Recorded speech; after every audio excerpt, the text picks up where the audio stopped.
14h15, le président Modibo Keïta, chef du gouvernement du Mali, a reçu dans le grand salon de la présidence l'ensemble des représentants diplomatiques accrédités auprès de la République du Mali. Le président Modibo Keïta, qui était entouré de M. Idrissa Diarra, secrétaire politique de l'Union soudanaise RDA, Mahaman Alassane Haïdara, président de l'Assemblée nationale, Madera Keïta, ministre de l'Intérieur, de la Défense et de la Sécurité, Yacouba Maïga, vice-président de l'Assemblée nationale, Mamadou Goulogo, commissaire à l'information, a fait aux représentants diplomatiques la communication suivante. Excellence, je vous remercie de vous être distraite de vos augustes occupations et de vos nombreuses préoccupations pour répondre à mon invitation. L'importance de la communication exige que je vous la fasse moi-même.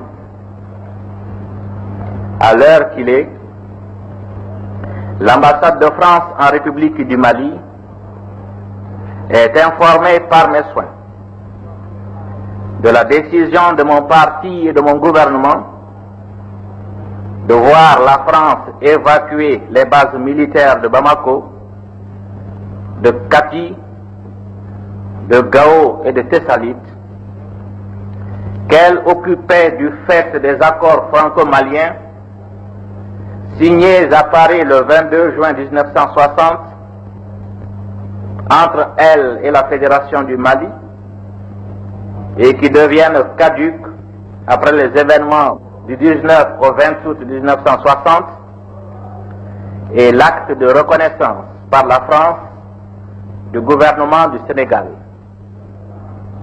Acte qui consacre la dislocation de la Fédération du Mali. La République du Mali a affirmé sa volonté de coopérer avec la France sur la base de la non-ingérence dans nos affaires intérieures et du respect de notre souveraineté. La décision de mon parti et de mon gouvernement ne met nullement en cause cette volonté.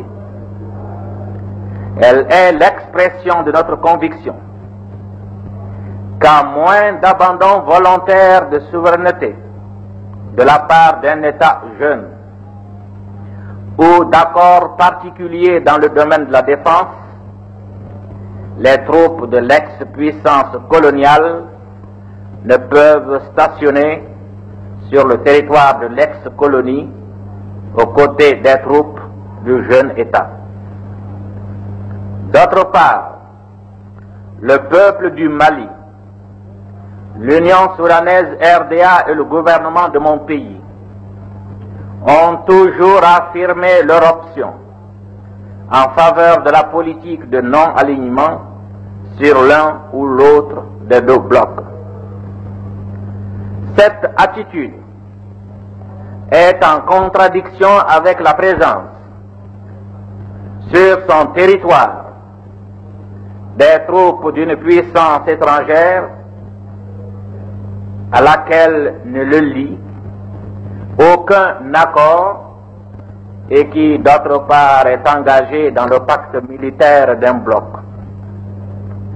Je prie vos excellences d'informer vos gouvernements et d'attirer leur attention sur notre ferme décision de l'évacuation rapide des troupes stationnées en République du Mali.